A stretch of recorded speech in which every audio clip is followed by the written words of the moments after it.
Hi, I'm Emma Grubbs, and for my psychology project, I decided to do a movie review on the movie To the Bone starring Lily Collins.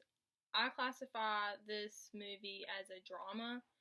It was produced in 2017, and the director is Marty Noxon. In the film To the Bone, there are roughly about six main characters. And they are Lily Collins, who plays Ellen, which is the main character, Alex Sharp, who plays Luke, her friend, but they kind of have a fling. But, anyways. Then Canoe Reeves, who is Dr. Beckham, Leanna Liberto, who plays Kelly, the sister, Carrie Preston, who is Susan, the stepmother, Lily Taylor, who plays Judy, and that is the mother.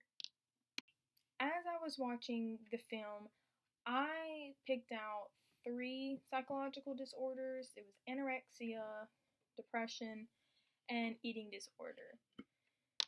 Having anorexia is typically characterized by distorted body image. It is caused by the fear of gaining weight or not looking like the body image you would like. And this can control the way you eat and live your day-to-day life. Now, all three of these disorders stem from the same thing, and it was receiving a death letter from one of Ellen's fans, because Ellen used to do artwork and publish it on this website called Tumblr. And one of her fans became so obsessed with her artwork because it was so dark and just real. And she became so obsessed with it that she just slit her wrist and she died, and the parents sent Ellen the death note. So that kind of caused all her problems.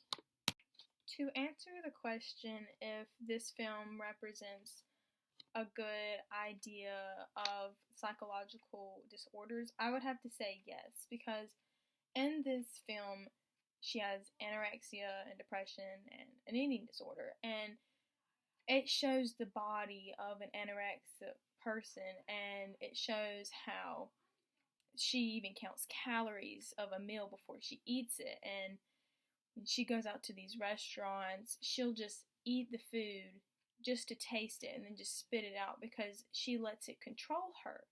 And the depression, she keeps saying how there's like no point to keep living, and she just wears dark clothing, very quiet, and she just keeps to herself, and she's always straight to the point. And I think it just really shows a good idea of what anorexia and depression is.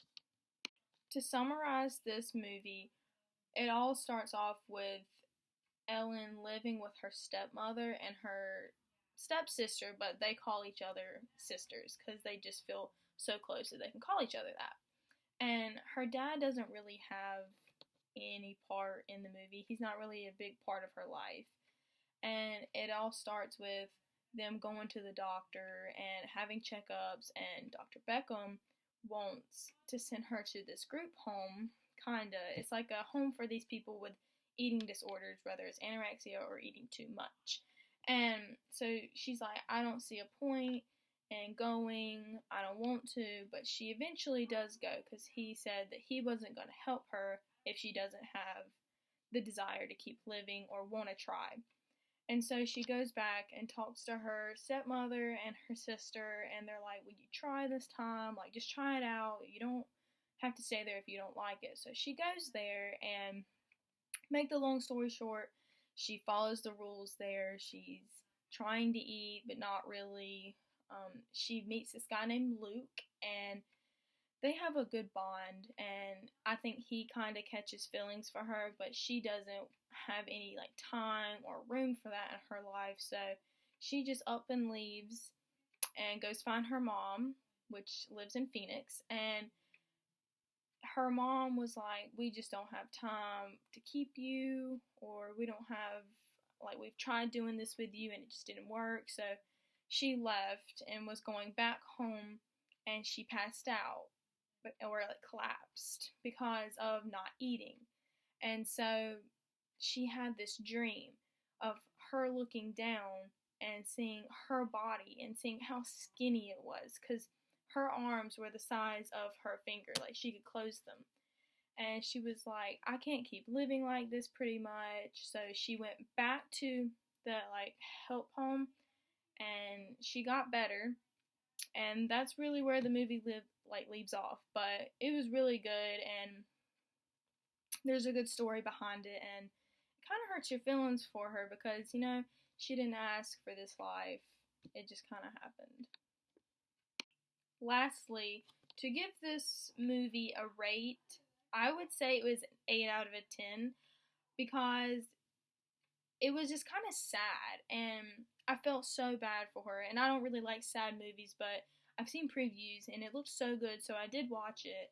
But there was a good story behind it, and it had good points, and it was really good, and I would suggest watching it for anybody. But it was just kind of sad, and it made me feel really bad for her. But I'm glad to see that she did get help and that she is actually recovering from it. But it was really good, and I would suggest it.